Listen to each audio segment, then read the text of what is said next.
नमस्कार दोस्तों। आज मैं आपको भाई बहन के अटूट प्रेम के त्यौहार रक्षाबंधन की एक हृदय स्पर्शी कहानी सुनाने जा रही हूँ। अगर आपको ये कहानी पसंद आए तो कमेंट बॉक्स में जय श्री कृष्णा अवश्य लिखें। एक गांव में एक धर्मपरायण ब्राह्मण अपने परिवार के साथ रहते थे। वह भगवान के सच्चे भक्त थे और अग्निहोत्र का नियमित अभ्यास करते थे। उनके दो बेटे और दो बेटियां थी। बड़ी बेटी की शादी हो चुकी थी और वह अपने ससुराल में रहती थी। छोटे बेटे की शादी को अभी कुछ ही महीने हुए थे और उनकी छोटी बहू का यह पहला सावन था। इस वर्ष सावन का महीना आया तो बड़ी बहू अपने अपने भाइयों को राखी बांधने मायके चली गई। लेकिन छोटी बहू को उसकी सास ने मायके जाने से मना कर दिया।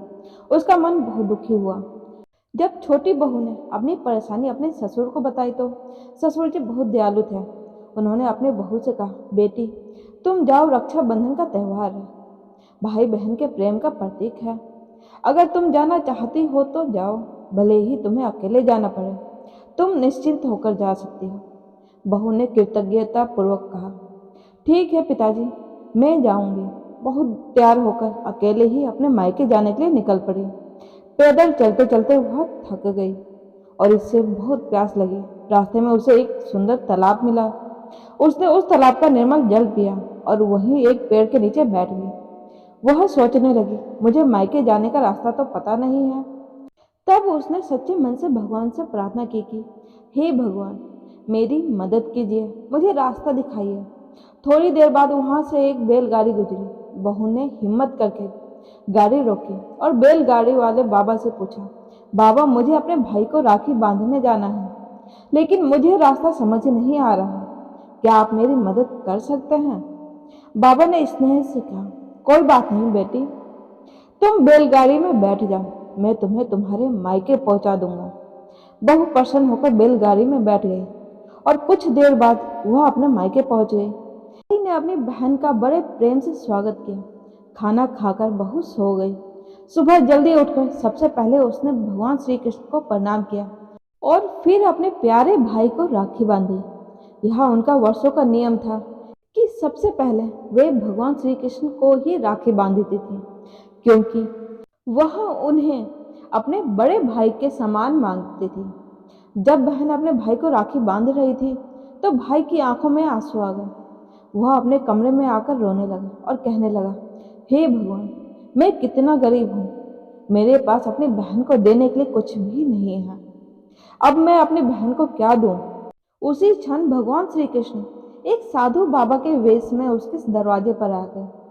भाई ने दरवाजा खोला तो साधु बाबा ने कहा, बेटा कुछ खाने के लिए दे दो।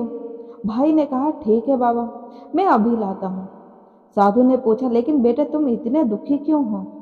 भाई ने अपनी व्यथा सुनाई, मेरी बहन राखी बांधने आई है, मगर मेरे पास उसे देने के लिए कुछ भी नहीं है। मुझे समझ नहीं आ रहा मैं अपनी बहन को क्या दूं। साधु बाबा ने मुस्कुराते हुए कहा, बेटा घबराओ मत, अपनी तिजोरी खोलकर देखो, तुम्हें वहां कुछ ना कुछ अवश्य मिलेगा। भगवान श्री कृष्ण साधु के रूप में वहां से अंतर ध्यान हो गए। भाई ने अपनी तिजोरी खोलकर देखी तो उसकी आंखें खुली की खुली रह गई। उसमें अनमोल हीरे और जवाहरात भरे हुए थे। उसने भगवान को कोटि कोटि धन्यवाद दिया और उन हीरों में से कुछ निकालकर अपनी बहन को उपहार में दिए। अगले दिन हीरे लेकर बहन जब अपने ससुराल पहुंची तो उसकी सास और बाकी घरवाले उसके पास इतने बहुमूल्य उपहार देखकर चकित रह गए। ससुराल में उसे बहुत मान सम्मान मिला। सास ने आश्चर्य से पूछा, तुम्हारा भाई तो इतना गरीब है, फिर यह सब तुम्हें कहाँ से मिला? बहू ने मुस्कुराते हुए कहा, माँ जी, रक्षाबंधन पर मैंने सबसे पहले भगवान श्री कृष्ण को राखी बांधी थी। यह उन्हीं की कृपा है कि इस रक्षाबंधन पर मुझे इतना सब कुछ मिला। इसके बाद वह अपने ससुराल में सुखपूर्वक रहने लगी और वह हर साल अपने पीहर जाकर भगवान श्री कृष्ण और अपने भाई को राखी बांधती रही। जय श्री कृष्ण। आपको यह कहानी कैसी लगी? कमेंट बॉक्स में कमेंट करके जरूर बताएं।